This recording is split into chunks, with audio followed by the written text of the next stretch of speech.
a demonstration on how to draw a tree.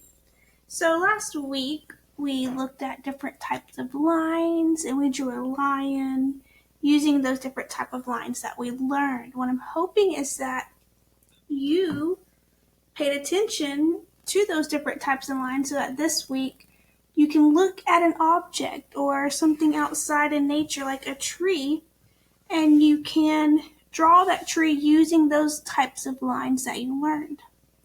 Now, it is dark outside right now, so I can't go outside and look at a tree, but if you have a tree outside in your backyard or maybe you have a park right next to you, I suggest going out and actually looking at a tree. But if you do not have a tree that's close by, Miss Alex did post some pictures in your virtual classroom of different types of trees, and you can also Google different types of trees. So Miss Alex picked out a tree to draw. Okay, a lot of times you'll notice that famous artists will do really pretty pictures of landscapes. That is, a picture of land with the background being maybe hills or mountains, or maybe it's just one tree. And up front it's usually grass or maybe a little bunny or something like that.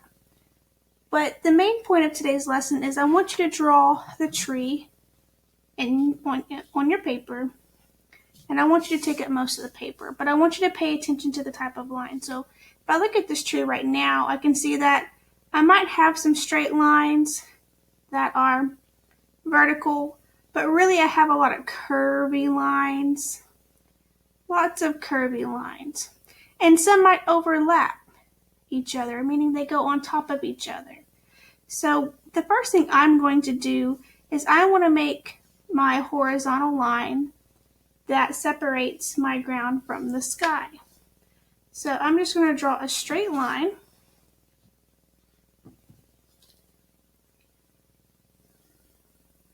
Leave room for my tree. So that is separating my ground from my tree. Now, I don't have to make this picture look exactly like the picture. What I can do is I can do my best to interpret, meaning in my vision, see what I can see by looking at the tree and draw what I see. And I can add some other details if I would like. First, I'm going to do the trunk of the tree. This side is straight. This side seems to kind of be like a diagonal line, one of those slanted lines. So I'm going to come and draw a straight line. And then with this other, the right side of the trunk, I'm going to come up at a diagonal. Okay? And if I look at my tree, I can see that I have these branches right up here up front. These two branches kind of twist right here. So what I'm going to do is I'm going to draw the branch that is closest to me that I can see. And I'm going to make sure to go a little bit smaller as I go up to the top. And you can make it to where your tree is so big that it cuts off around the top. Now this other branch goes behind that one. Even though it's still kind of close, it's still kind of behind that other one. And if I look real close, it kind of comes up and it makes another like Y shape. So I'm just going to draw some curvy lines that kind of get smaller.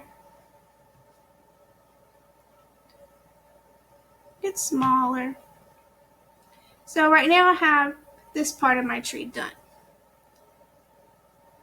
So I'm going to move on to this left side because this also has two branches that are pretty close to me. I have this small little branch that kind of disappears in the background and this other small branch that comes down. So I'm going to do the small, that one comes down because it's closest to my lines. And I'm just going to draw my branches. Then I have this other one that kind of disappears. If it disappears, you just make it really skinny. I know it doesn't look exactly like the tree, but you can kind of see where the lines are close. Then I have another little Y or V section right here. So all I have to do is draw bigger branches that kind of make a V. And then I have another, like, it looks kind of like the letter S right here. And it gets smaller and smaller. So I'm just going to draw a curvy line like an S. Come up. Oh, my kitty cat. He likes art too. Watch out, buddy. You're in the way. Like an S, and kind of go up and little. Make it little bitty and come back down. So I could do all these little small branches if I want to, but I don't have to. If you want to make them kind of small, you could just draw lines without opening them up. And they can be your little bitty branches. Okay, then I have this branch of the tree that's kind of behind. So if I was to walk around the tree, I would see those branches. So it kind of does another split like the letter V, but it has a small branch that kind of disappears. I'm just going to draw the bottom base of it real quick.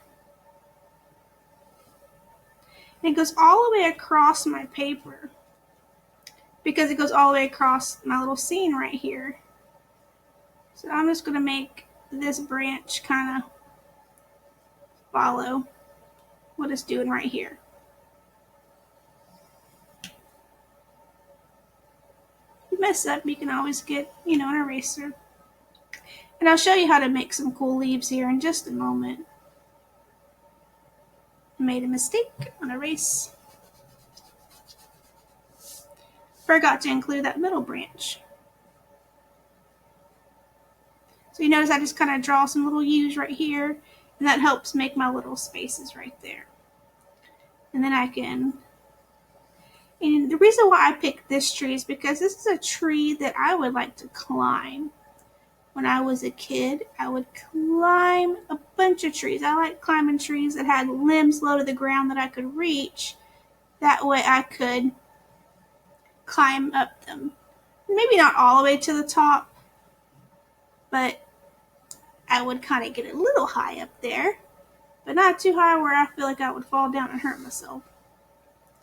And not only that, this tree looks like a tree that I could put a swing right here. So what I'm going to do is I'm going to finish out my picture. I have roots down here.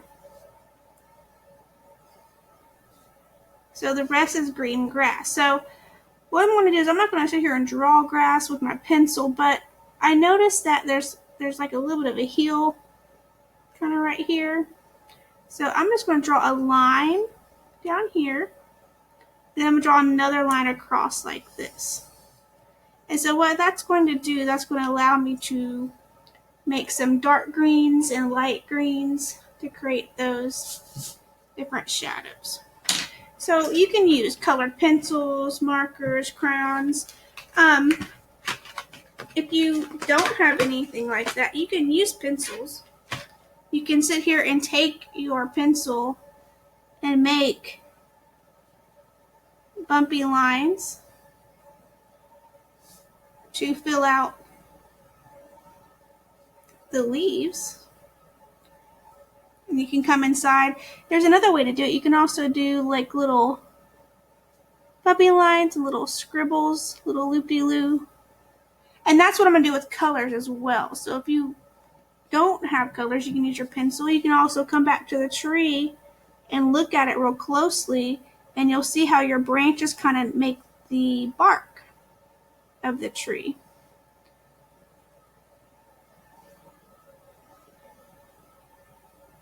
And so I'm just this one's behind it, so I gotta make sure it's behind. And there's my bark of the tree. And so for grass, if you don't have any colors, you can do a bunch of these little upside down V shapes. You don't have to do them everywhere. You can just do them in little spots. And you can then do some light little tick marks, which are just, vertical lines. And that's how you can do that with your whole picture with your pencil. But I'm going to go ahead and use colors and markers too to kind of show my other kiddos who want to add color to their picture. So what I could do is with the marker, I can do all my outlining details, kind of like what I just did with the pencil. I can go back and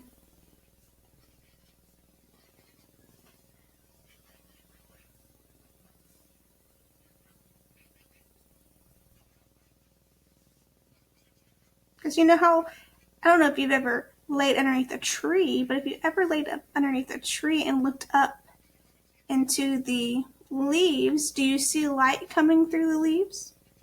And that's why we have these glow. It kind of looks like light green, but really it's because the sun is shining through the leaves right there. I'm going to go ahead and do my grass.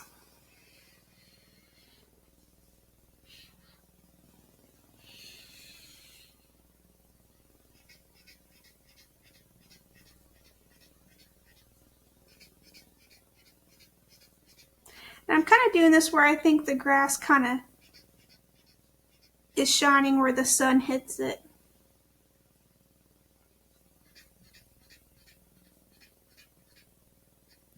Then I'm going to go ahead and do some more tick marks. And you notice how I'm just using different types of lines. I'm using angle lines, those zigzag lines or lines that have an angle to them. I'm also using straight lines and curvy lines. So you pay attention to the different types of lines. That's part of your grade, is that you do what I ask you to do. So if you just draw a tree and it's just a straight line and that's it, and you're not using different types of lines to kind of show me you really looked at the tree and you looked at the different types of lines, then I don't know if you've learned the different types of lines. I don't know if you've learned that or not. And so then I get worried that, you can't be the best that you can be.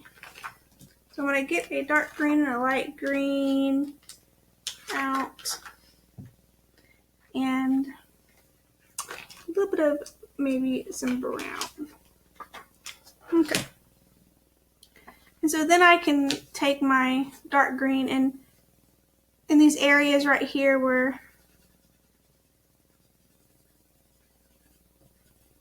I can kind of color them in. Now if you have color pencils and if you want to draw every single little piece of grass, you can.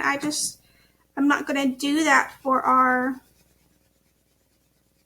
demonstration because you know how in class I don't like to waste your time. I want to give you all the art time that you want, you deserve. So you just color in. Now I'm not going to finish this picture because I don't want to waste your time. But you can mix colors. I've taught you that. We will go over a lesson in color soon, but that's not going to be today. So you can use your markers, use your colors, fill in your spaces. With the brown, I'm just going to kind of come in and I can color in. I can also, I can take my markers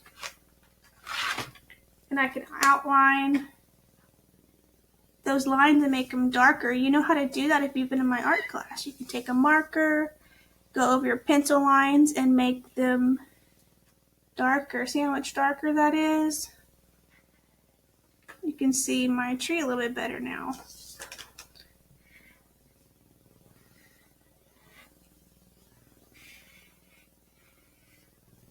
And so you can take brown. I can even get the black out. You can even, if I zoom in, I can kind of see a little bit of green. You know how the moss grows on the tree a little bit? You can put some green in there, just a little bit, and blend it with that brown. I don't know if you can see that anywhere, but you can do that. You can even take that black, Because this part is, you know, if I was walking around the tree this way, this part of the tree is a little bit further away from me. So that means I could do black. Or I can mix them up. And now I have a dark brown instead of a black because I mixed my colors up. So just pay attention to what you're doing. Make sure you're looking at the tree. I don't want you to look at a tree and then let the screen go black or just stop looking at the tree and you just draw it from memory. That's not the activity. I want you to look at what you're doing, okay? That is the biggest, most important part of this lesson, is that I want you to learn to draw what you see, not what you think you see. Because we can all draw a tree from memory. Just make a basic trunk and draw branches. But it's just not the same when you can actually look at a tree. Because I would have never been able to make this type of tree just from my memory. Because I haven't seen this tree before. So I looked at it and there's my tree. So make sure you finish coloring. If you don't have colors, make sure that you're using your pencil and you fill in as much detail as possible for me. You can even take your pencil and make things darker on one side and sketch. That's one of the words that we're going to be learning, is sketching, is where you pick up your pencil lightly and kind of draw these lines or color in, and you can shade and make things darker. And we will learn how to do more of that too. But if you don't have colors right now, that is something that you can do to kind of work on your picture to show me that you're paying attention to the lines and the colors. Okay? Make sure to put your name on it. And you can put your name on the front of your art right now because your art is at home. And please make sure I know what teacher it is. When you take a picture of it and submit it into your Google Classroom, you can send me a comment of what teacher it is if you don't want your teacher's name on your picture. Okay? All right. That is it for your demonstration. Now you should be able to do some art. Make sure that if you don't have a tree, you look at my photos in the virtual classroom that I posted, and make sure that you listen to the story that I've given you, the story of a tree named Steve. It kind of gives you an inside reason of why we, as humans, we value trees so much, why are trees so important, why are trees always in pictures, okay? So make sure you pay attention to those videos for me. All right.